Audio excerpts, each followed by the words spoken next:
Hey everyone, welcome back to my YouTube channel Tania সচপচ। আজকে সকাল সকাল স্নান করে নিয়েছি, তার একটাই কারণ, আজকে একটু বেরোবো আর তোমাদের সাথে শেয়ার করব চিকেন কষা রেসিপি। আর যারা এখনও পর্যন্ত আমার চ্যানেলটাকে সাবস্ক্রাইব করনি তারা প্লিজ আমার চ্যানেলটাকে সাবস্ক্রাইব করে দাও। আর যারা অলরেডি সাবস্ক্রাইব করেছো তারা প্লিজ কমেন্টে জানিও যে ব্লগ কেমন লাগছে। ঠিক আছে, তো দেখতে থাকো ব্লগটা, আশা করি ব্লগটা ভালো লাগে। আমরা তো অনেক চিলি চিকেন, চিকেন চাপ, বিরিয়ানি খেলাম। আমরা বস বাঙালি, আমাদের যেটা খেলে আত্মা শান্তি পাবে সেটাই তোমাদের সাথে আজকে খুব অল্প সময়ে ঘরোয়া উপকরণে শেয়ার করব। সেটার নাম তোমরা নিশ্চয়ই দেখেই বুঝতে পারছো, চিকেন কষা।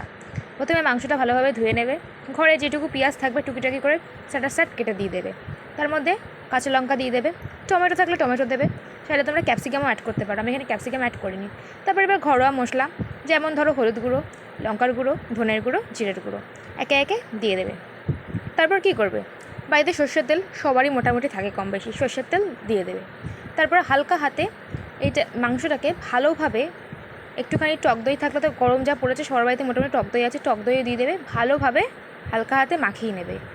মাংস তো মাখানো হলো, এরপর কী করব, সঙ্গে সঙ্গে বাড়িতে যে ফ্রিজ আছে ফ্রিজে ঢুকিয়ে দেবো কিছুক্ষণের জন্য।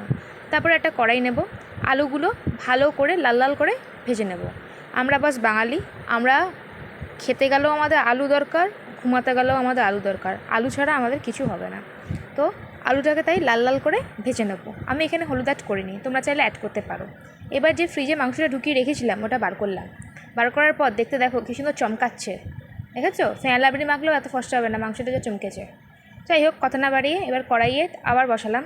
কড়াইয়ের মধ্যে কী করলাম, সর্ষের তেল দিয়ে দিলাম, গোটা জিরে, তেজপাতা, শুকনো লঙ্কা আর গোটা গরম মশলা দিয়ে কাশ্মীরি লঙ্কা একটুখানি অ্যাড করেছি, দিয়ে ভালোভাবে মাংসটাকে দিয়ে ভালোভাবে কষিয়ে নিলাম।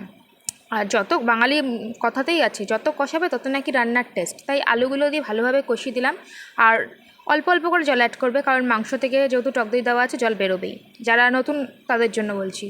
অল্প করে, মাংসের তো জল দেখতেই পাচ্ছ বেরিয়ে এসছে, এবার আমিও জল অ্যাড করেছি। আর ফুটতে দিয়ে দেখবে কিছুক্ষণ পর মাংসটা অলমোস্ট হয়ে এসছে। আর দেখেছো, দেখে কি সুন্দর লাগছে। এটা কি করবে এবার, গরম ভাত থাকলে গরম ভাতের সাথে দেবে, আর না হলে রুটির সাথে সার্ভ করে দেবে, হয়ে গেল মাংস কষা। যদি আমার ভিডিও ভালো লাগে please like, comment, share and subscribe my YouTube channel. ফেসবুকে ফলো করতে পারো তানিয়া ভট্টাচার্য। দেখা হবে পরের ভিডিওতে, তৎক্ষণাৎ ভালো থাকো, টাটা।